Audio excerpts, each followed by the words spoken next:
Voilà, on famille donc hankindo ko mi wonno yetade kon ko jogue o accite ɗeɗi amen ɗi waɗi memmintinanama kañum kadi kono ara yalla o ala en continue golle meɗen ɗe gina ɗum ɗo haɗata en ara waɗe moƴƴa keerji ɗin partage moƴƴa direct o waɗon kadi keerji ɗin moƴƴa hara on joɗaki tumo kala meɗen e waɗu golle muɗum ɗen par ce que on yiiɗo combien de fois ɓe attaqueudi ara e page on ɗo alors que non iɗe mat dispositif jana noon fi sécurise gol ɗum ɗo kono malgré ça hande kadi ɓe memminike moƴƴa par ce que ɓe andi en adi yaltintingol kañum kadi holla penale maɓɓe ɗen holla kadi ha honto ko ɓe woni e wadde kon ko muradum ndu tawata resoɓe ala e muɗum ala kulli hal est ce que le son est bon est ce que iɗon nantude lan ɗo moƴƴa kañum kadi est ce que kañum kadi éclairage on tout est bon salut Yagouba Kiski Diallo est ce que le son est bon est ce que vous m'entendez bien ok balde bole inni ok les hackers voilà ko ɗum hacker ɓe ɓen kadi ɓe ari ils ont signalé le direct effectivement ko ɗum ɓe woni wadde ɓe signalde direct on yimɓe buyino yoɓa ɗo ara ɓe fiyara perturbugol ɗo direct mon ɗe waɗe donc waɗon keerji ɗi moƴƴa noon ko ñoƴƴa e keerji ɗin partage o moƴƴa kañum kadi direct on wiwɗen haray kañum o monastère de l'administration territorial on et de la décentralisation ɓe ala sérieux koko ɓe woni e wadde ɗo ko no woni tawi ɓe ala sérieux muɗum ko no tawi wirta ɓe windana e ɗi partiji ɗo coalition ji ɗo yoɓe addu constitution coalition ji maɓɓe ɗin alors que kamɓe tigi ɓe reconnaissy ɗi kaɓe jonnani ɗon lettre ji sinon konno wawirta jonnande goɗɗo lettre mo tawata a réalité déjà a constitué mo ara noon fewno tawnoyɗa moƴƴinde CNT on ewe ɓay feƴƴi ɗon kañum kadi a yewtidi e makko mi sikki tun aray se waɗi yewtere nden e français ɗo ko ɗum ɓurata walude par ce que aray ko ɓe woni e dénoncirde ɗo ni ɓe woni e signalirde ɗo direct o message aranɗo men on ɗo ko ɓeyni ko propos hene woni e waɗde ɗum et kañum kadi piiji tawoji aray ça déstabilise donc nous allons basculer et faire le direct en langue nationale française et revenir sur les points que nous étions en train d'évoquer. Nous disons qu'aujourd'hui nous avons deux points de divers. Le premier point, c'est la demande de fait aux coalitions de fournir des documents de constitution de leur coalition qui vise le monastère de l'administration territoriale et de la décentralisation. Ça, c'est le premier point. Partagez bien le direct et n'hésitez pas à mettre aussi les cœurs parce que ça va aussi dans... ça y va de l'intérêt aussi du direct. Le deuxième point, c'est celui de la présentation des étapes clés et des actions essentielles pour le déroulement de cette transition. La question que nous nous posons, c'est quelle lecture y faire et quelle est la proposition que nous pouvons faire. Parce qu'en réalité, ce document demande aux coalitions de partis politiques et aux organisations de la société civile de faire des propositions de chronogramme en fonction de ces 10 points qui ont été énumérés par le CNRD, parce que c'est comme ça qu'il faut le dire. 10 points qui sont les suivants: le recensement général de la population et de l'habitat, le recensement administratif à vocation d'état civil, l'établissement du fichier électoral, l'élaboration de la nouvelle constitution. En 5, l'organisation du scrutin référendaire. En 6, l'élaboration des textes et lois organiques. En 7, organisation des élections locales. En 8, organisation des élections législatives. En 9, mise en place des institutions nationales issues de la nouvelle constitution. Et en 10, l'organisation de l'élection présidentielle, donc tel que promis, c'est de la base au sommet. Vous comprenez donc, voilà les points qu'il faut ici décortiquer, faire une analyse et faire une proposition à notre qualité d'observateur de la scène politique. Et le troisième point, c'est celui des divers que nous allons tenter de traiter ici dans la mesure du possible.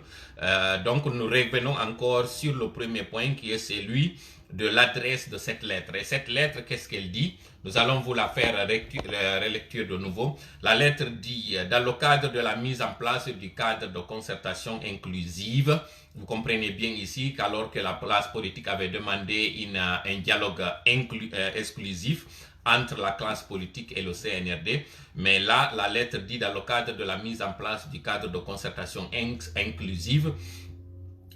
et dans le souci de transparence, c'est le Moine Moricondé qui le dit, je vous demande de bien vouloir me transmettre dans les meilleurs délais, et ça aussi sans précision exacte du délai, la convention, la liste, les copies des agréments et des statuts des partis politiques de votre coalition. Ça, c'est une lettre qui a été adressée à toutes les coalitions.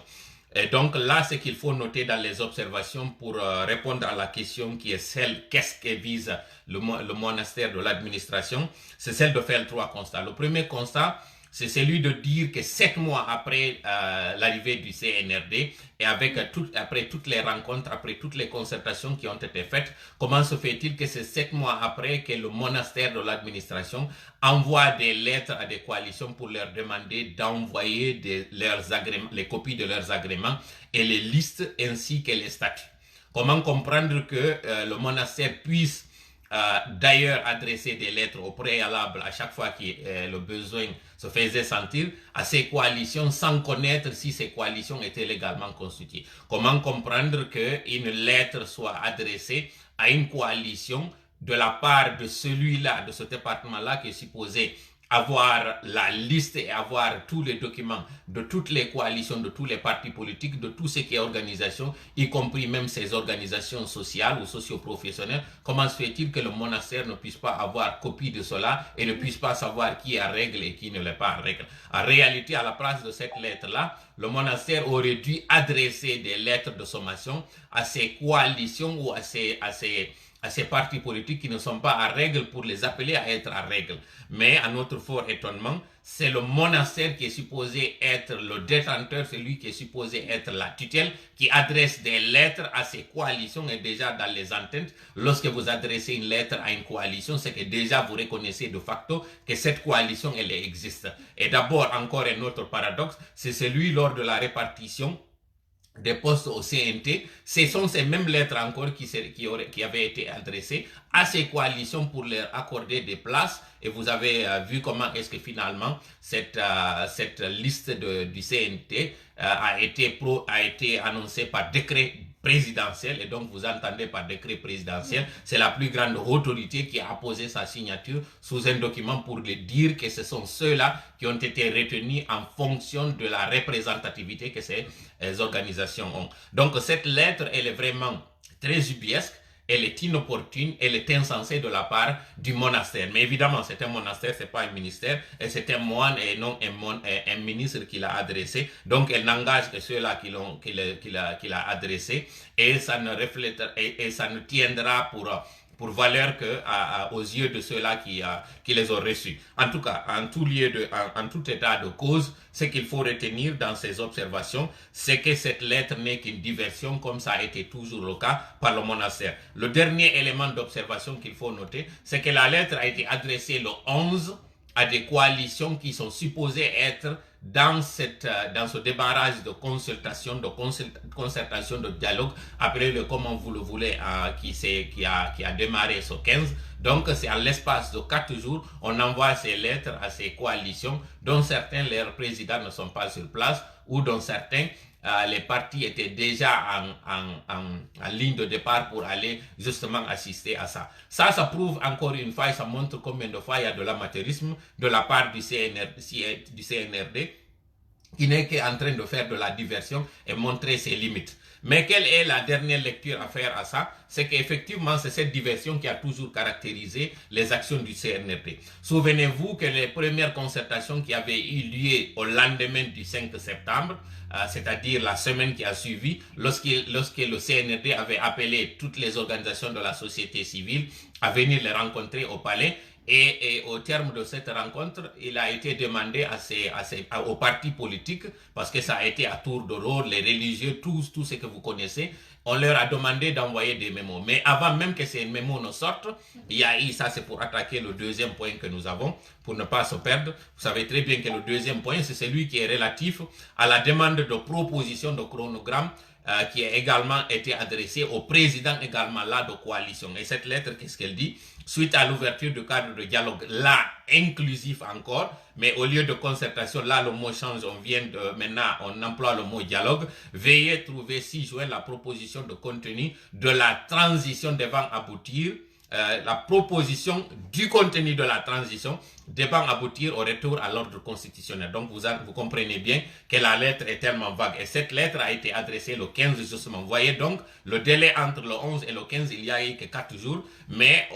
au bout de ces 4 jours, il y a eu changement de ligne, il y a eu changement de paradigme, il y a eu changement de contenu. Mais c'est toujours la même chose, c'est vide parce que là, ils disent le contenu de la transition et non le contenu des points de la transition devant aboutir au retour à l'ordre constitutionnel. Là, par contre, il y a une amélioration, il y a un changement, parce que la lettre dit, vous voudriez bien me faire parvenir cette proposition d'activité avec une proposition de temps pour chaque action contenue dans ce document au plus tard le mercredi 20 avril 2022, alors que la lettre précédente du 11 ne mentionnait pas de délai, mais nous disait tout simplement dans le meilleur délai. Le meilleur délai, ça peut être 1 heure, ça peut être 1 année, ça peut être 6 mois. Donc là, c'était vague. Mais vous comprenez encore une fois pourquoi nous ressortons ça. C'est pour vous montrer l'amateurisme de ce monastère, l'amateurisme en un mot, du CNRD qui n'est en train que de faire de la diversion. Pourquoi diversion et pourquoi ce mot revient toujours? C'est parce que justement, pour faire un récapitulatif, souvenez-vous lorsqu'il y a eu les premières concertations au palais et lorsqu'on avait demandé aux partis politiques d'adresser des mémorandums, des mémos au CNRD afin de faire la charte avant même que certaines coalitions, parce qu'à l'époque on ne parlait pas de coalition mais on parlait de partis politiques, bien avant même que certains partis politiques ne déposent leurs propositions pour le CNRD, nous avons été surpris de voir cette charte dont même les rédacteurs n'ont pas été annoncés, ne sont pas du tout connus. Et c'est sur quelle base cette charte a été faite, nous ne connaissons pas. Contrairement par exemple au Burkina Faso, où les rédacteurs ont été bien définis, où ils ont été connus, et sur cette base, et sur quelle base il y a même eu un délai. Le CNRD, lui, ne l'a pas fait. Le CNRD continue toujours dans son flou artistique et à entretenir un flou qui est en fait le maître d'œuvre du CNRD. C'est ce qui caractérise le CNRD. Parce que plus il y a le flou, partagez bien le direct parce que nous voulons que ce direct atteigne le maximum de personnes afin que les gens sachent combien de fois il y a encore cette fourberie qui est en train de se préparer de la part du CNRD. Donc nous continuons notre narration, notre explication en disant en faisant ce récapitulatif, en rappelant que justement au mois de septembre, lorsqu'il y a eu ces concertations, bien avant même que les mémorandums ne soient déposés, le CNRD ayant déjà sa charte dans les territoires, et dans les terroirs plutôt, ayant déjà préparé les documents que le CNRD voulait, avait publié cette charte dont nous ne connaissons pas du tout les origines, dont nous ne connaissons pas du tout les auteurs. Ensuite aussi, toujours dans les récapitulatifs, lorsqu'il a été demandé à ces partis politiques, une fois que ces partis ont été regroupés en coalition, lorsqu'on leur avait demandé aussi de faire des propositions pour le CNT, pour occuper le poste des 15 membres, si je ne m'abuse, là aussi, bien avant même qu'il y ait entente entre les partis politiques sur le nombre, sur la répartition faite, le CNRD, là encore, nous a balancé sur la figure cette liste du CNT où ce sont des personnes parachutées de nulle part et des personnes qui ne sont pas pour la plupart ici ou représentatives des coalitions qui les avaient présentées. À titre d'exemple, la coalition ANAD, par exemple, avait présenté 4, on leur avait attribué 4 places sur les 15, mais au lieu d'avoir, mais sur ces 4 places, finalement, vous pouvez rectifier si toutefois nous avons raté le nombre, mais nous pensons que c'était 15 places, et sur ces 15, lorsque l'ANAD avait obtenu par exemple 4 places, plutôt que d'avoir 4 places, le nombre a été raboté, et du côté du RPG Arc-en-Ciel, ceux-là qui ont été finalement retenus ne sont pas ceux-là que le parti, lui, avait proposé. Donc vous comprenez combien de fois, c'est toujours ce flou, c'est combien de fois c'est cette division que le CNRD utilise pour surfer. Et là encore, bien avant même que cette liste ne soit validée ou qu'elle ne soit l'émanation des coalitions, là encore le CNRD nous balance sur la figure cette liste. Encore une fois, c'est la même chose encore qui se fait là. Lorsque le CNRD demande à ses coalitions, d'abord en faisant la diversion à leur demande de fournir des documents qu'eux ils sont supposés avoir, on leur dit aussi de donner un chronogramme. Ce que vous devez savoir à ce niveau-là, que le chronogramme déjà de la transition et les points que le CNRD veut sont déjà élaborés. Le CNRD les a et c'est un délai de 4 ans et quelques mois que le CNRD veut. Vous avez tous vu ce document qu'on dit qu'il aurait fuité, dans lequel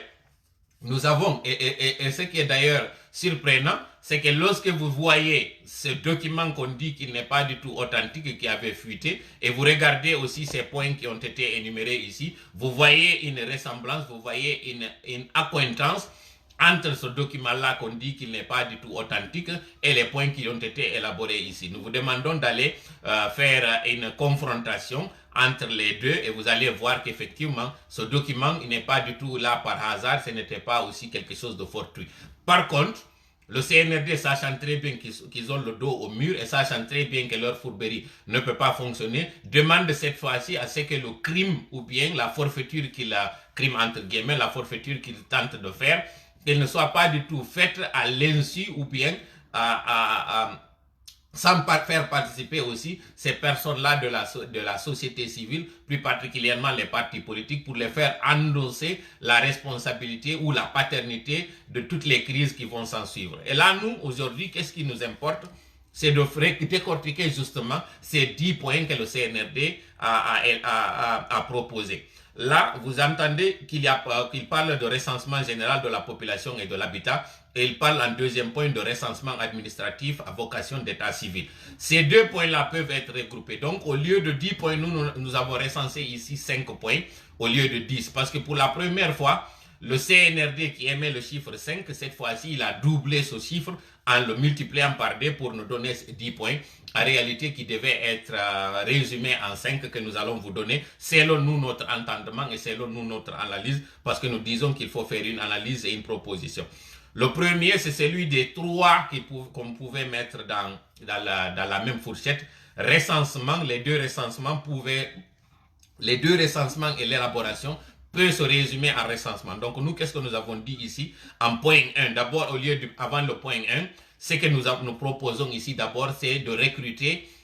cet opérateur qui doit se charger justement de faire ce travail. Souvenez-vous, en 2013, combien de manifestations avaient eu lieu pour le recrutement de cet opérateur qui est Sabari à l'époque et Waymark pour le fichier électoral, et vous connaissez combien de fois il y avait eu des morts pour cela. Finalement, au lieu de faire l'adoption de la constitution de 2010, les partis politiques s'étaient attelés à se quereller sur qui va recenser, qui doit faire quoi. Et finalement, malgré tous les morts, c'est Waymark et Sabari qui avaient fait le recensement, aux grandes dames de tous ceux qui s'étaient battus pour ne pas que cela ait lieu. Et en même temps, encore pire, l'essentiel a été omis et ce sont des futilités qu'à l'époque qui avaient été traitées. Il y a eu ces élections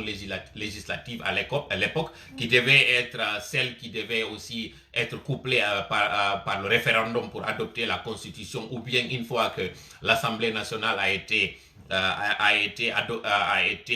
installée, qu'il y ait relecture et adoption de cette constitution à l'époque qui avait été faite par le groupe de contact et le CNT à l'époque. Malheureusement, ça n'a pas été le cas. Pourquoi nous insistons sur cette partie? C'est parce que là, le CNRD, lui, en faisant ce document, a omis de mentionner cette partie importante de cet opérateur qui doit traiter ça. Je non arrête artenka pour la do parce que arrête on de wadi de nanen ko parce que arrête be signalu de direction be ina ko wonde yewde konko haalaji tawdi ko hen. Donc andintinde wiiden CNRD on toujours ko be wadata ko weddintingol ha wada goddum go ko non kanyum kadi régime yanu don kadi wonno e wadude. À titre d'exemple, koko be nangue yugol do be jonnude lettre je di coalition ji o delà ka haala yaltuka da wonde makko ko FDG woni ka huula ton are ko hano den famude don be wata windande lettre din coalition ji don acci hatuma woni lebbi jeedi be arabe ina non hande kadi be anda ko be woni din coalition ji. Sinon kono tay be windani din coalition ji rencontre ji ko wadi kon fu wana par exemple konto coalition fuddi ko gibi tawno innama hande kadi parce que den andi anado ko coalition tawdo déjà gibi ka élection présidentielle ji wonno ko be ine dum do gontuma alliance électorale kon alliance électorale wontiti kadi alliance politique. Donc ɗin parti ji faut constituer anadon ko parti ji tawɗi ara ɗi mari agrément majji no gasa woɓɓe go watti ke ɗon ɓe tawata ara men humpitaki fi mum kono ko parti politique ɗi tawata kañum ministère on tuma hino andi fi majji si o monastère non immi ari ɗo. Joni noon ara kon ɗum hanuɗen famugol ɗo di moment ke ɓe windani ɗi lettre ji ɓe waɗani ɗi place ji ka CNT ɓe wata yettitoyade lebbi jeeɗɗi après ɓe inna wondema haray ɓe faala humpitade ko kanji woni ɗin kon ɗum no ɓe waɗiri ɗum ɗo ko fi a réalité yo ɓenɗo nangu wedditagol e ɗum ɗo waɗa pression e hoore maɓɓe fi yo ɓe yimmoɓe ara ɓe yewtida e maɓɓe ɓe waɗa dialogue ɓe inna ɓe awa hande kadi joni noon si tawi haray koyon continue ɗo ko ma immoye ɗon aron ka yewtere ko ɗum ɗo woni kaɓe huuli ɗo ni haray noon kon ɗum wawite yetade ɗon parti politique ji ɗi yoɓe jogito kaɓe jogiti ɗon par ce que une fois tum ɓe inniɓe jonnude ɓe kaydiji ɗi tawata ko kamɓe tigui duwano jogade haray ɓe holliɓe légitimité haray ɓe udditaniɓe dambugal fi yoɓe yewtidu e maɓɓe alors que noon fewno ɗo ka tawata innama divorce on waɗi mo kala e wonu ka won ɗon ɗi coalition ji to fof windanaɗi e mum yoɓe accito ɓe yahotoɓe notoɓe ɓe yaɓe notoyo kono kamɓe ɓe jokku haaju maɓɓe kono no wirɗen ɗum ɗo ko par ce que toujours nde ɓe inna ɓe jonne kaydi ko légitimugol tun kon ko ɓe woni e wadde kon et puis de misal fewno concertation ji ɗin insiste noon encore une fois ɓe innunoɓe ɓe addanɓe ko ɓe innata proposition ji fi ko honno transition on délai mo ƴettata on e ko honɗum honno ɓe faala e waɗe ɗo yo ɗin mémoji déposé déjà ɓe altinani en charte mo tawata ɓe tenali compte konko ɗin wi ko fewno inna kañum kadi liste ɓe wonoɓe kadi ka CNT ɗo yo parti ji ɗin nantodir ɓe proposa ko hombo ittete ko hombo waɗete par ce que eɗen andi guwidiro buy wanno ɗon ɗon kañum kadi ɓe liɓi en ɓe pattani en ka yeeso ko noon haala ka wowlirte o liste CNT mo tawata on iɗen andi ɓe ƴettaɓe toon fof fuɗɗiɗen taw wiwgol e kañum dansa kurma hinamo tawatara ene yiɗi donc ɗum woni e reconnaissali on CNT ɗon kañum kadi ɓe innuno ɓe adde kaydi alors que ɓe andi ka ɓe fondi kon ɗo kañum kadi nde ɓe inna ɗi coalition ji ɗo yoɗi addu kayɗi yoɓe waɗanɓe proposition chronogramme déjà kamɓe ɓe windino délai mo ɓe faala on mo tawata ko duuɓi nayyi e ko fawi mo kono mo tawata kamɓe tigi ɓe yiɓe andi ɗum ɗon marsata joni noon si ɗon faala vérifiede moƴƴa ɗe toɓɓe sappo ɗe min jonni on ɗo ɗe tawata ɓe inni ko o document ɗo woni étape ji ɗin fi o transition yiltiti e eɓɓiniron mo e on document maɓɓe mo ɓe yaltinno ɗo ɓe inni ko fuitu waɗi mo après mo yimɓe go yaltoyno inni hina gonga ndaron toɓɓe waɗade nder ton ɗe eɓɓiniron ɗe noon ke ɓe innuno ko waɗay on tawa e nder ton juxtaposition ino nder ton ino feppodiri e konko tawno no yalti ton a quelque différence koyno toon seeɗa koye tawata koye kono ɓe woni e yirude alhaali on no woni e yeyirde noon ɓe ƴetti toɓɓe joyi wonnoɗe nder ton ɓe gonfliɗe ɓe multiplié en deux kono no woni haray ɗen toɓɓe joyi ɗe tawata ɗin ko ɗen tun hanuno waɗugol hara tawata transition o juutal par ce que kaɓe ɗuɗɗiniri o sappo ɗo fof ko fiyo yiwka guite meɗe wondema hino ɗuuɗi ko waɗete kon donc proposition sino waɗude waɗa proposition juutoɗo sinon a réalité aren ɗo no joni yahen e majje ɗo yiyon ɗon tawon ka wonno sappo kon a réalité ko joyi aranum ɗum e muɗum ɓe inni ɓe inni recensement général population et habitat yewti ɗum ɗon kon ɗum woni ɗum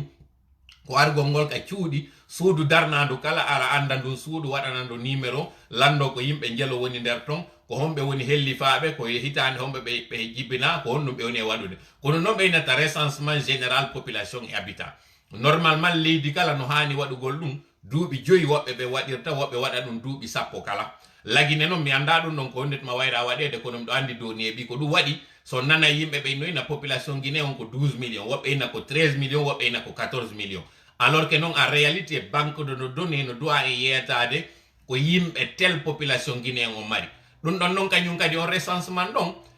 ɗon haray ko yer wonɓe ɓen tun ka leydi lagine ton wonɓe ɓen noon ka yaasi kañum kadi ɓen ɗon kañum kadi haray consulat ji ɗin e ambassade ji ɗin kadi no doit waɗande ɓe recensement on no recensement ɗon himo waɗo ka recensement général ɗo himo waɗo kañum kadi ka recensement administratif à vocation état civil kono noon sendi ɗin ɗon ɗiɗi ko sendiɗi ɗin mon o mo ɓe innata recensement administratif on ko on tawowo ko fi andugol ngol en andi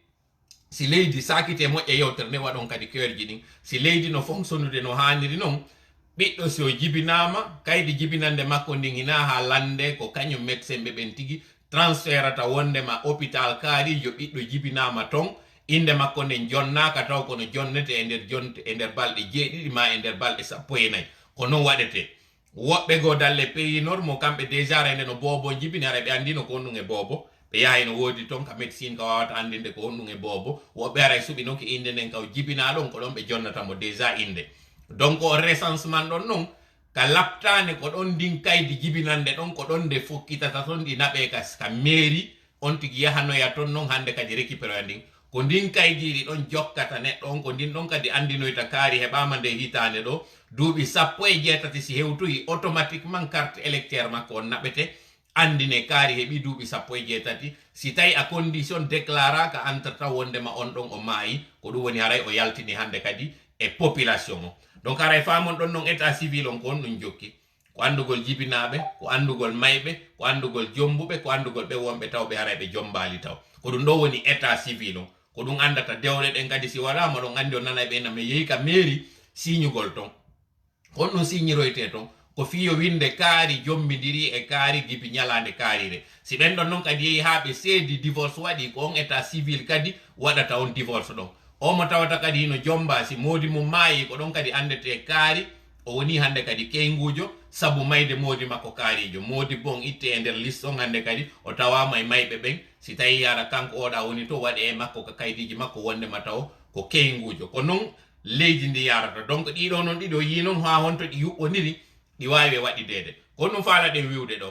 ɓe yaltoɓe waɗa o recensement ɗo ara e cuuɗi ɗin konka en même temps no wawi landade kadi ɓen wonɓe ka nder suudu ton o ɓiɗɗo wonɗo ɗo ko ɓiɗɗo ma si tawi a wi na ɓiɗɗo ma ko neteɗo maɗa ko hombo woni mawɓe makko on déclara ɗon inna ko kaari woni mawɓe makko ko kaari woni nene makko ko hitande kaari o heɓa est ce que wono mari kaydi jibinande so ala kaydi jibinande ma hara mawɓe makko ɓen no jogui guere noon humpodire waɗe mise à jour andine kaarijo mo ɓiɗɗo kaari marɗo duuɓi kaarijo no jibina no binanoɗo nokkel kaari no nokkel kaari hande ɗo ni donc si recensement waɗete koye nder ɗon on o recensete ɗum ɗon ko ɗum waɗirte fiyon ɗum ko fiwata mawɓe makko wonɓe ɓen par exemple ka fulawa wota yiide muɗum lande ko ɓiɓɓe jelo jogui ɗon ɓe wiya ɓiɓɓe tato ɓen ɓiɓɓe tato ton ara ko ɗiɗo woni ɗon goto on hino nder to ɓe comptabilise ɗa tato oɗa kañum kadi recense e ton o watto e ton donc en andi ara double o waɗi ɗon en cas ko piide misal tu wonɗen e jonnude donc haray koye ɓe inno oɗo ko woni ɓiɗɗo noon ɓe yattatoɓe wiyaɓe ɗa ɓen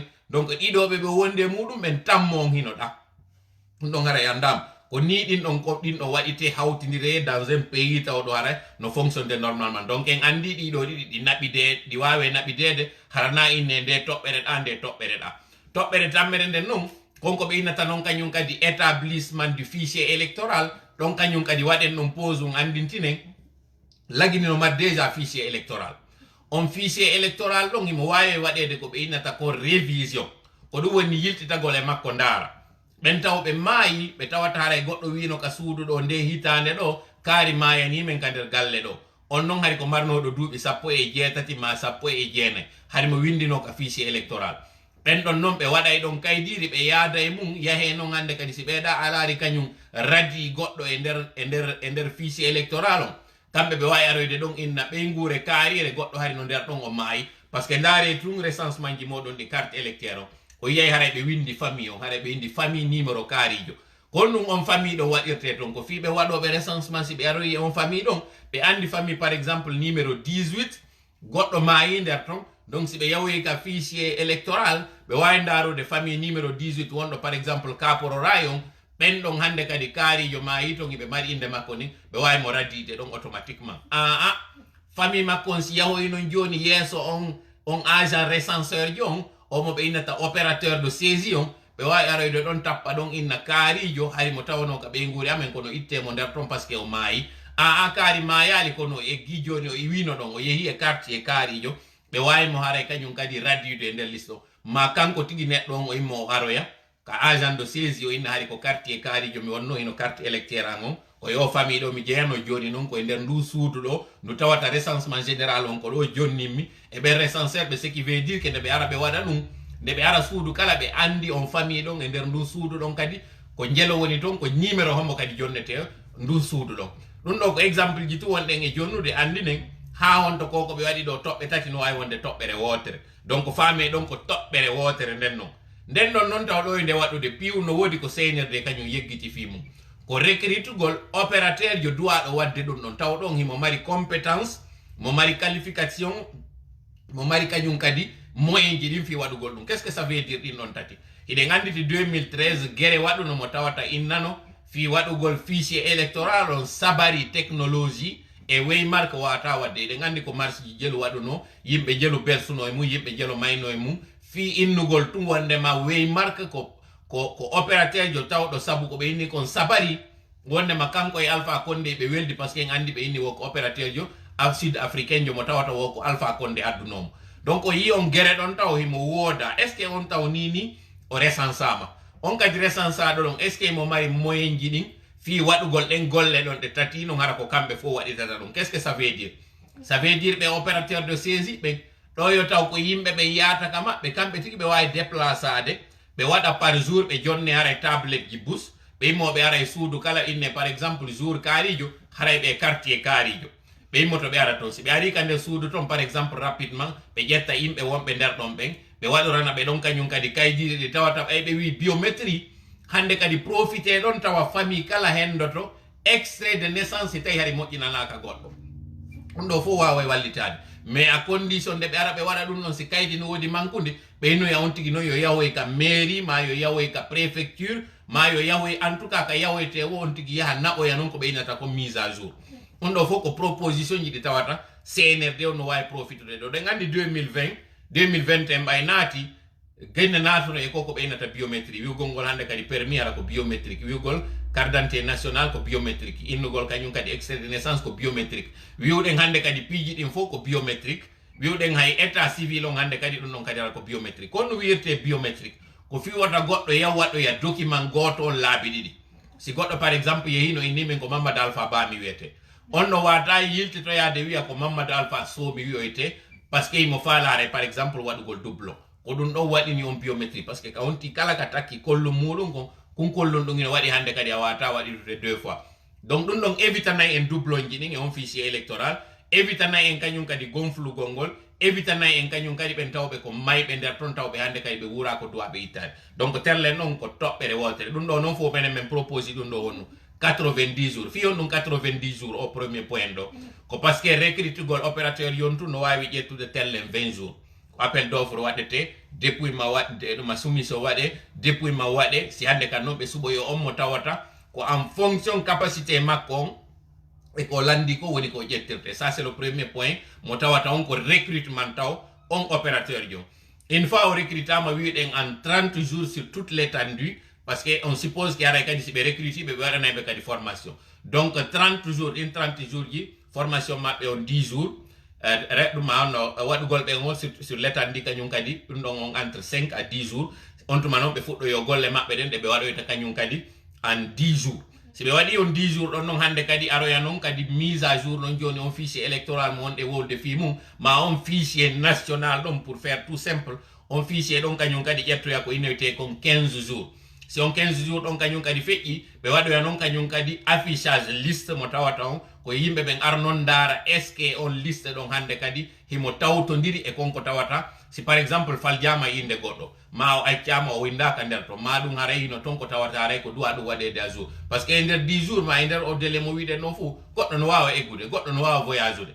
donc si affichama no liste électorale o en 10 jours wattane tuyila e calcul o moƴƴa en wi 20 jours fi recrutugol ɗumaji on 10 jours fi immogol naɓa hande kadi ɗuma formation jamɗama waɗoɓe ɗum ɗon ɓen woni ɗon déjà taw 30 jours ko ɗum woni hayɓe heɓike ɗon lewru wiyo en kañum kadi noon ɗo joni 10 jours fi waɗugol dispensing maɓɓe on e nder leydi ni woni ɗon balɗe 50 wiwɗen kañum kadi wiɗen kañum kadi 10 autres jours fiyoɓe wallu golle maɓɓe ɗen wiɗon pour être ɗon tum plus simple 15 jours fi waɗugol golle ɗen e 10 jours fi affichugol liste on heddo hande kadi haray 25 jours ɗin 25 jours ji ɗon noon ko ɗin ɗon wonoyta jour ji ɗi tawata hande kadi mo kala yaha e récupéra carte muɗum on ndaare sino woodi kadi wa donc en tout cas ɗum ɗon ɗo ɓe ini ɗum ɗon en 90 jours si wi ɗon noon deuxième point hikkowo ɗon on ko élaboration d'une nouvelle constitution donc kañum kadi heɓe gonfli ɗum ɗon moƴƴa ɓe famini a wara ɗum ɗon ƴetta e tan moƴƴa ko ɓe noon duwa waɗude on nouvelle constitution est ce que ko o CNT mo tawata eɗen dekkiɗo o e ngaw CNT ɗo par ce que ɓeɗo ena yimɓe nunɗuɓe président maɓɓe on tun taw déjà en andi ko eɓɓi kon en andi kañum kadi kaydiji ɗi ɓe waɗi ɗi ɓe préparé fi o constitution maɓɓe mo tawata ko ɓe waɗimo ko fi éliminugol woɓɓe goo mo tawata on débat ɗon lannali taw ko on ɗum no jonara duwa waɗede constitution mo 2010 duwanoɗo adoptede par référendum on han joni mo existi certes ɗum gasare mo mari lacune ji ɗe tawata ɗin o mo Alpha Condé proposé ɗo 2020 on ɗon no wawa combinede kanji ɗiɗi c'est pas parce que jogaki ni constitution hiɗe mari d'ailleurs constitution ji bus ɗi tawata gollugol e majje no weli fi ɓuuri innagol hino winditugol goɗɗo keso donc ɗum ɗon kañum kadi hino wawe waɗede en quelque 10 ou 15 jours maximum 20 ɗum ɗon ino wawi waɗede ɗon en tout cas terlen ɗum ɗon on fu menen himɓe ɗen estime ɗum ɗon en 30 jours lewru donc en andi ɗo joni e winoɗa lebbi tati ɗum ɗo kañum kadi sewti woni lebbi nayyi ko tawata haray ko waɗugol ɗum ɗon quelque soit no waɗete ɓen se ƴetti wano ka burkina on kamɓe ko commission wonni ɓe formuno yimɓe seeɗaɓe hoolaɓe ko ɓen golluno e muɗum tawɓe ɓe duuɗa ɓe yoɓanoka kadi mbuuɗi fi waɗugol ɗum donc ɗum ɗon évitanayi en cnt ñoogue on kunko yiwɗon ɗo yafoɗolla noon nde yewtere par ce que nano nun ɗiɗi nano laaɓiɗi ɓe waɗimo donc ɓen ɗon on commission ɗon si golli e on constitution mo 2010 adoptidimo kañum kadi waɗi mise à jour makko par ce que constitution 2020 on na o fof o boɗi par ce que wona par exemple sen daari candidature indépendante on ko piyum taw kon si wattama e constitution mo 2010 on ko piyum taw kon ko moƴƴugol limitugol ɗum a nombre de mandat ji ɗin ɗum ɗon iɗen andi ko intangibilité ji wodunoɗi et en même temps kañum kadi waɗugol ngol tawa hara si plafond hara hay si ala kono haray no woodi on collège de médecin ɓe tawoɓe ɓen darta e moƴƴa fi affaire cellal jama on ndara kañum kadi goɗɗo mo tawata watte nder ton noon hande kadi o question innugol ngol wano fi wonugol ngol président de la république hara wata présentade wonugol président de la république a rewali taw e ɗi fonction ji leyleji taw wona par exemple maire taw ma wona député jo ma wona do en tout cas représentant jo élu local jo si inna a wawa présentade pour les élections présidentielles ça c'est un deuxièmement kañum kadi watta kadi e nder on constitution tawgol ngol kadi si tawi a wonay président a yahay kadi serve à l'armée on taw a yahay windoɗama a yahay tawa hara a holli preuve ma a wondema a holli seede a yiɗi leydi ma ndin ko ɗum woni a ƴetti risque a windike ka l'armée fi en cas si innama guere waɗay hara hiɗa ɗa hebli jonnugol wonki maɗa kon fi leydi ndin ɗum ɗon kañum kadi haray tawne nder ton comme étant condition ji goo kadi taweteɗi e ko on tigi wonata filamo se ƴetti misal wono états-unis ɗo kamɓe ko noon hino tawa e wiwgol maɗa ngol hara a tawdama e wiwgol a tawete cippirgol filamu tawgol ngol a holli ɗin preuve ji maɗa ɗon fi développement leydi maɗa ndi troisiéme e non des moindres kala on tawɗo haray no mari casserole ji ɗum ɗon déjà ino nder ton mais a tawa hara sittama hay si ella ittama e makko fi angal jogagol makko wano ɓeygure ko ɗum falɗe wiide ɗon on tawɗo par exemple o jomba hara o awata arode o inna mo wugganade filamu par ce que si goɗɗo wawali taw jogitade ɓeygure ko on non wawiri jogitade leydi ele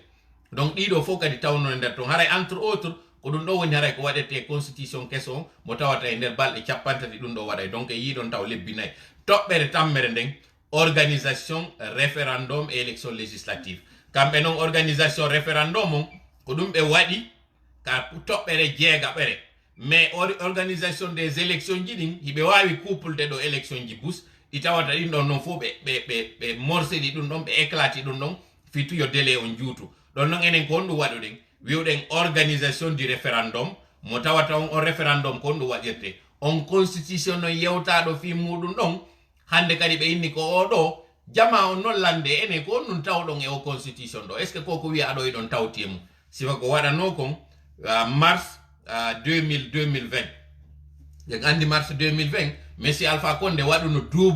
double élection ko ɗum wonno on double élection ko waɗugol référendum mo tawata on constitution mo windi kanko tum e wiwgol kañum kadi joƴƴingol député ɓen eɗen andi assemblée joƴƴinanoɗo on tuma on ko assemblée tawnoɗo en tawtanomo e reconnait salimo pourquoi on tuma e wawi wadde ɗum e wata wadde ɗum e nder o assise e wata wadde ɗum e nder o transition ɗo donc CNRD on kamɓe tigi ɓe andi no wawa waɗade kono ɓe hendi ɓe éclate ɗiɗo fof fiyo taw tun hara délai on juutay donc référendum on élection législative on no wawi waɗade joni noon référendum élection législative ça veut dire que donc campagne électorale waɗay donc ɗum ɗo fof kañum kadi wiwɗen e nder lewru kono wirɗen lewru ko par ce que parti politique ji ɗin tawɗi no mari agrément ji muɗum ɗin e ɓe indépendant ɓe par ce que ara e woli fi o candidature indépendant on tawɗo kaka élection locale ji e ka élection nationale ji ɓenɗon noon hande kadi noon ɓe waɗa on compétition ko ɗum woni hande kadi anden ko candidat ɓe jelo faala cipperde fi wonugol député si andama ko candidat ɓe jelo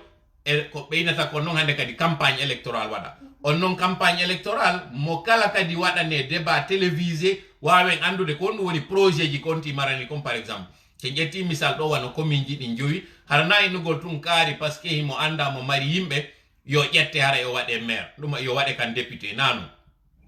o yo hollu en preuve ji makko ɗin ko honɗum o waɗi cippiro ngo wawi ngon e ko honɗum kadi o eɓɓani leydi ndin nokkure nde woni e muɗum nde donc ɗum ɗo kañum kadi no wawi waɗade fiwɗen fiw raɓɓinɗingol watta vidéo juutu ɗum ɗo fof kadi no wawi waɗade e nder lewru donc rettene noon e wino lebbi tati fi ko tawata ko golle ñande ɗen par ce que élection ko on ɗum ko fichier électoral sen heɓali fichier électoral haray moƴƴali ko ɗum waɗi si ɗum ɗon ƴetti ko ɓuuri e jewtude kon kañum tun ƴetti lebbi tati lewru wiwɗen fi waɗugol kadi constitution woni lebbi nayyi wiwɗen noon kadi fi élection référendum on e législatif ji ɗin lewru woni ɗon lebbi joli donc en heeɓi lebbi joyi jeega déjà tawɗi haray ɗi yeehi e nder koko inneteɗo hikko yaɗon noon hande kadi anditen noon déjà en heeɓi lebbi jeeɗiɗi lebbi jeeɗiɗi wattike kañum kadi en lebbi joyi ko wowɗen ɗo woni lebbi sappo e ɗiɗi donc déjà en heeɓi hitande donc ka wiyete ɗon hitande gibi CNRD on ari hara en heeɓi ko innete kon en joƴƴini assemblée nationale en heeɓi ko innete kon constitution hande kadi noon et pays on fuɗɗike artude ko ɓe innata kon ordre constitutionnel par ce que hande kadi ɓen wonɓe ɗon ɓe waway signude contrat ji par exemple contrat ji ɗi tawata haray engagé état on wawa ittude en e o crise mo wonɗen ɗo par ce que fewndo ɗo ko honɗum woni risque on bailleur de fonds jogoto jonnata lagine mbuuɗi ñawlata en nous sommes très surpris yo taw ɗo mais évidemment puisque haray ɗi contrat ji fi wano o échangeur on ɗo koko tawata hay ko négociano ɗum ado CNRD arde ɗiɗo fof ɗen andi e wino e direct meɗen go kala konko tawano signanoma ɗum ɗon bonata kala konko tawno fayda gaynidanoma fi mum ɗum ɗon continue ay ɗum ɗon darotako kono kala konko wonata kesum haray signatake se ƴetti ɗon misal wano o contrat mo Rio Tinto signide ɗo e lagine on no doit adoptede ko assemblée nationale fewno ɗo no wiwɗen ko représenté assemblée nationale on ko on CNT kono o CNT wodaɗo fewno ko wonɗo décrié ko ɗum woni o hoolaka o nunɗa o wona représentatif kala aroyɗo ɗo lanɗo tigi tigi tawɗo ara o heeɓi ko ɓeynata ko légitimité mo wawi wiide konko CNT waɗi ko na gonga alors que non siko assemblée nationale mo tawata ko enen votifi makko on ɗon aray mo mari doole mo wawi marde ko ɓeynata kon légitimité fi signugol engage leydi meɗen ndi donc e yiɗo an une année en arti e konko innete kon ordre constitutionnel début muɗum o moins joni e waway signude contrat ji en engagé leydi ndi donc daare ɗon noon e woni leppi sappo e ɗiɗi mais ka chronogramme ɗo en hewti e lewru jowa ɓuru ndun joni noon continue en ɗon no ɓay ɗum ɗon kadi haray si feƴƴino législatif ji ɗin ko on ɗum hikkoytoɗon kamɓe ko ɓe inni kon noon après waɗugol ngol noon o référendum ɗon kamɓe ko ɓe wi ko élaboration de texte de loi organique ɗo wito e kañum kadi organisation des élections locales dire joni ko innete élaboration de texte et loi organique par ce que en andi e wi en joƴƴini hande kadi assemblée on assemblée o fuɗɗike golle makko ɗen mo wawi wadde golle makko ɗen sanke yo ɗum ɗon empiétu goɗɗum sanke yo goɗɗum ɗon bonnu golle wonɗe e yaade mais haray en gaynali hettade e ko innete kon complètement en arti ordre constitutionnel par ce que han joni en joƴƴinali président jo tawɗo ko jama on suɓimo tawɗo na wonki o soli o yimmi o ari kalamo tawɗo on hina ƴettuɗo pinkaji ari dooli yimɓe fi o arka jooɗo kalamo ɗum ɗon noon ko honɗum duwa waɗede ko en organise noon hande kadi élection présidentielle ɗo no woni probléme on entre amen e CNRD o CNRD on kamɓe ɓe inni ɓe waɗa élection ji ɗin de la base vers le sommet honɗum woni de la base vers le sommet ko fuɗɗorgo e élection woy toso koye koye yaha noon élection woy towu koye koye joni noon mi landiri on ɗo hakkil élection taw ɗon hara ɓe inniɗo ko référendum on ɗon ko élection base non ka ko élection sommet non la logique si sincèrement le CNRD est logique dans ce qu'ils sont en train de faire si dans ce document il parle d'élection de référendum et d'adoption de la constitution est-ce que ce référendum va être tenu de manière locale est-ce que c'est une élection à la base qui se fera non c'est une élection nationale ce qui veut dire donc c'est le sommet qui doit décider. Le sommet, ce n'est pas tout simplement de dire un président de la République. Ça, ce n'est pas forcément le sommet. Les élections de sommet, c'est aussi ces élections qui se déroulent sur l'échiquier national du pays et qui concernent une chose qui concerne toute la nation. Ça, c'est une élection du sommet. C'est une élection nationale. Donc,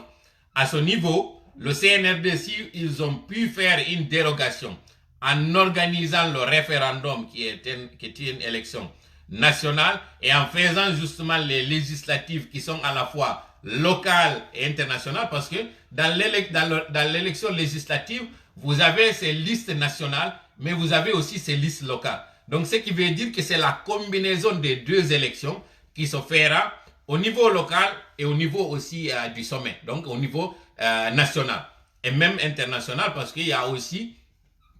le référendum ne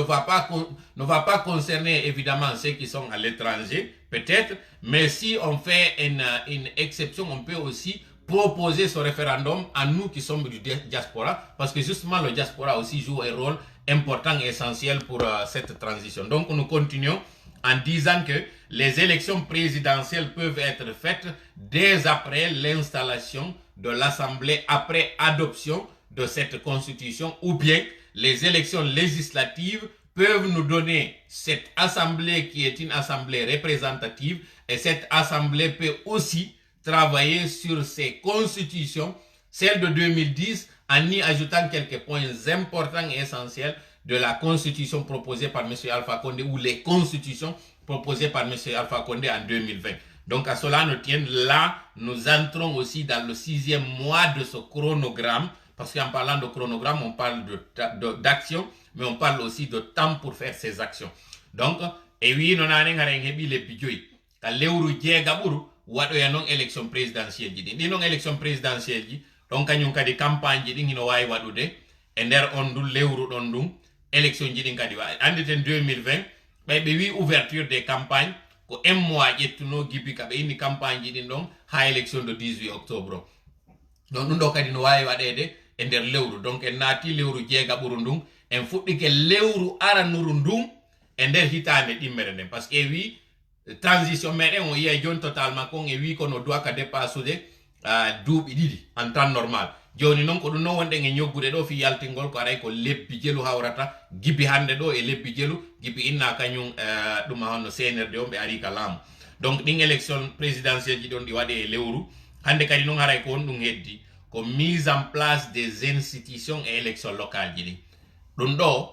il wawi waɗude ɗum ɗo fof mise en place on ko kamɓe ɓe waɗi ɗo ka point 9 parce que 8.7 ɓe ini organisation élection locale, organisation élection législative, enen législative ji ɗin e wattorino ɗi ka référendum hande kadi aray ko local ji ɗin heddi. Ɗi local ji ɗon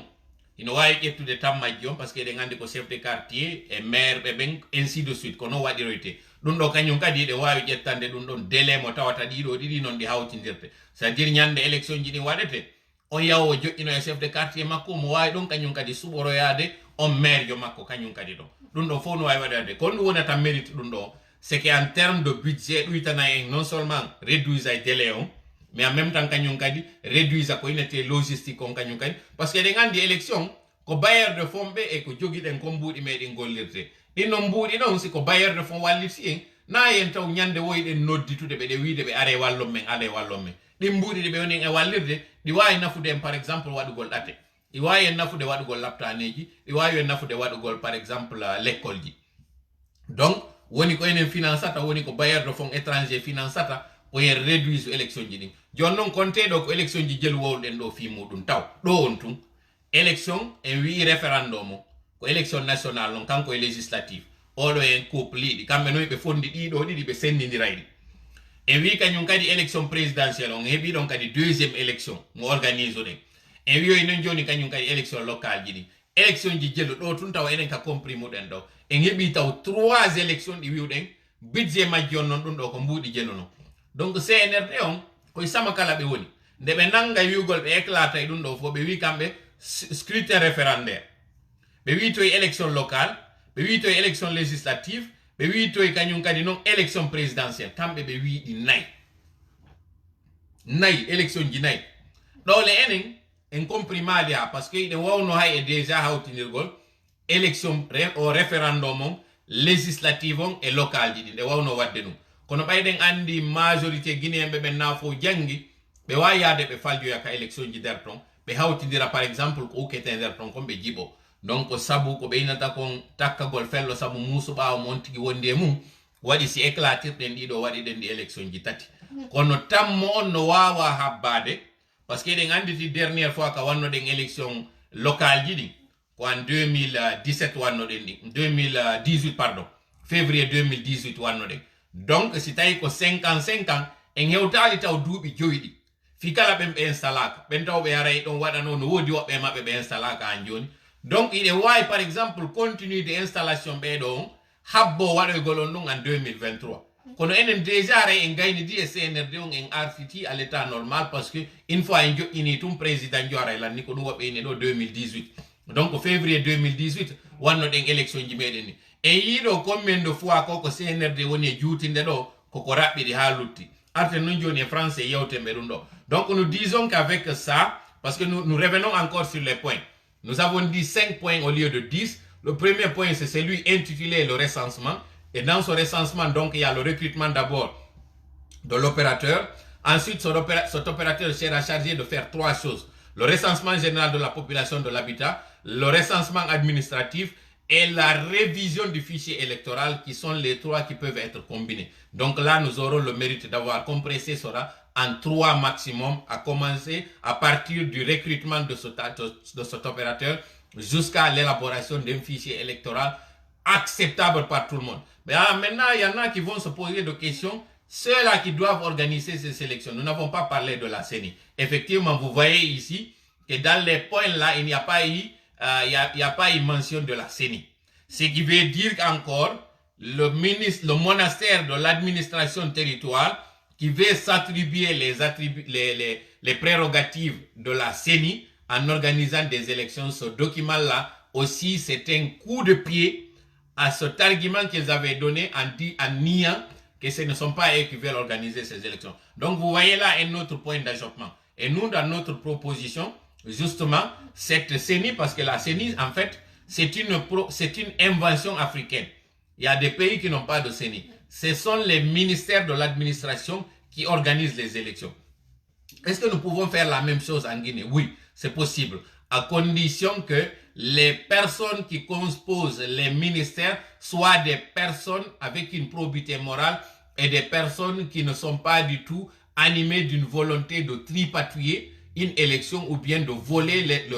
le suffrage des peuples. Donc à ce niveau, il faut des hommes très responsables, des hommes qui sont nous essayons de trouver le terme, des hommes qui ont le terme, en tout cas des personnes qui ne sont pas du tout partiales, des personnes qui sont impartiales, qui ne sont mues, qui ne sont animées que de la volonté de servir leur pays et non pour avoir des intentions cachées, ou bien qui ont une intention, par exemple, de nous mettre dans la crise dans laquelle nous sommes. Des personnes honnêtes, voilà, c'est le terme que j'essayais de chercher. Parfois, on perd son latin parce qu'on est en face de voilà, des personnes neutres. Vous pouvez donner des personnes neutres, des personnes honnêtes, des personnes, il y a un terme, des personnes intègres, c'est le mot intègre. C'est l'intégrité, des personnes qui sont intègres en réalité. C'est le mot intègre que nous étions en train de chercher. Donc, à ce niveau, vous avez entendu donc le deuxième point, c'est celui de l'élaboration d'une nouvelle constitution. Et à ce niveau aussi, nous avons parlé de la constitution de 2010 qui a certes certaines lacunes, mais que nous pouvons corriger en faisant une mise à jour sur les points que nous avons énumérés tout à l'heure, sur la candidature indépendante, sur ses conditions pour être éligible pour une élection présidentielle. Ensuite, le troisième point, c'est celui de l'organisation de ce référendum pour adopter cette constitution, mais en même temps aussi l'élection de ces députés qui doivent nous représenter. Là, nous serions mis un pied dans le régime d'ordre constitutionnel. Donc, le retour à l'ordre constitutionnel pourrait être entamé à partir du moment que nous aurons une constitution, mais aussi une assemblée nationale. Donc, à partir de ce moment, nous parlons de retour à l'ordre constitutionnel, parce que là, on aura eu une constitution. Ensuite, nous aurions eu encore un président, et cela se fera comme quatrième point, donc les élections présidentielles. Là, on aura eu 2 élections sur les 4 que le CNRD propose ici. Et le cinquième des points, c'est celui de la mise en place des institutions issues justement de cette nouvelle constitution, mais aussi organiser les élections locales. Voilà les 5 points que nous avons énumérés ici. Et pour ceux qui se posent des questions, quel est le délai restant pour les autres, nous avons dit qu'à partir du moment que nous avons un président, et ce président, ça se fera au 11e mois depuis l'arrivée du CNRD, mais au 6e mois à partir de maintenant. Donc, ce qui va rester, pour qu'on puisse avoir les 18 mois, parce que nous avons dit qu'en 18 mois, tout cela peut se faire. Donc, une fois qu'on a 11, les 7 mois restants peuvent être étalés pour nous donner en fait un programme visible et pour faire justement ces assises que nous devons faire en sorte aussi qu'il y ait cette réconciliation nationale, parce que ça fait partie justement de nos préoccupations de réconcilier Guinée afin qu'on puisse tous regarder vers la même direction et aller ensemble, main dans la main. Donc tout cela peut se faire en l'espace de ces 7 mois, de ces 6 mois restants, et le dernier mois ça va être celui-là du couronnement. Donc aray ko de tobbe do marno den haray wiuden haray ko heddi konton ko tawata haray lewru sappa lewru acongake lewru sappo e tata burundum gibi ka inna don haray pasonana mi faldi lewru sappo e tata burundum gibi inna haray election ji dingan gibi inna CNRD on ari kono lewru jeega burundum gibi inna haray o chronogramme do ino wadede ka lewru jeedida buru hande kadi non gibi don din heddidi don non lebbi joyi heddidi non din do wana lebbi fi tawa wadugol élection locale ji din e wadugol hande kadi réconciliation nationale hara en toriki Allah wonu ballo meden hawrindi e sawaba fadda jango ara en wadata direct kono faddi jango sala jabe ara en mari do direct mo tawata ara en addu hembo ay do invité be meden be tawata ara be yewto en do kanyum kadi fi koko wiude ngiden ebbido ka divers ji do ara en mari point ji didi point god ara non ko fi insécurité on hiɗen andi balɗe sakkitiɗe ɗen e nder suuma e on insécurité no wowi wadde lagine couperde route ɓe ɓen no wowi sakkade ɓe julaɓe yahoɓe ɓen Bamako e ɓe wonɓe yiwde wano ka inteniére no arde sodugol piiji fi julde haray ɓe andi on tuma kala otowal wongal déplaçade haray no déplace dade e mbuuɗi donc haray komi wata on yetade onon jama on si woni 18 heures yoni on e gare voiture o taw buusu si tawi haray ko ma buus on geron yo taw hara iɗon waɗi convoi hara kon otoje buy woni jokkodirde geron kañum kadi gendarme jo ma policier jo tawe e nder convoi moɗon ɗum ɗon évitanay couperde route ɓeɓe yanugol e jama on andon kañum kadi ɗe balɗe sakkitiɗe ɗo kadi bandiɓe ɓe gara e moƴƴaka cuuɗi arda wonde pinkaje ton doola jama on miɗo anditi par exemple en 2000 mi sikki ko 2012 sina mi fayu ka ko 2012 hiɗen anditi ɓe arnoɓe e suudu ɓe wari o policier jo tawnoɗo ko mawnunoɗo moƴƴa wallitinoɗo moƴƴa fi insécurité on num pita wonɓe ɓe innayno modi Mamadou Baylo Doumbouya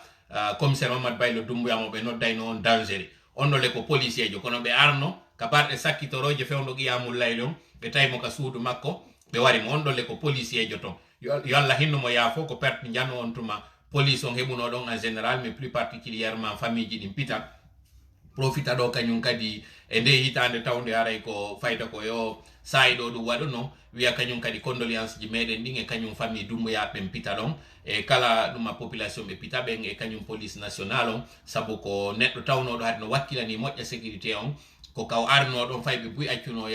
yarugol drogue accuno waɗugol insécurité o wakkilino on tuma moƴƴa noon haray andintinen ɗo waɗa andanenmo kañum kadi hommage konko waɗuno ɗon andintina haray galle ɗen siɗon yaltude yawgol waɗoya qiyamul layli on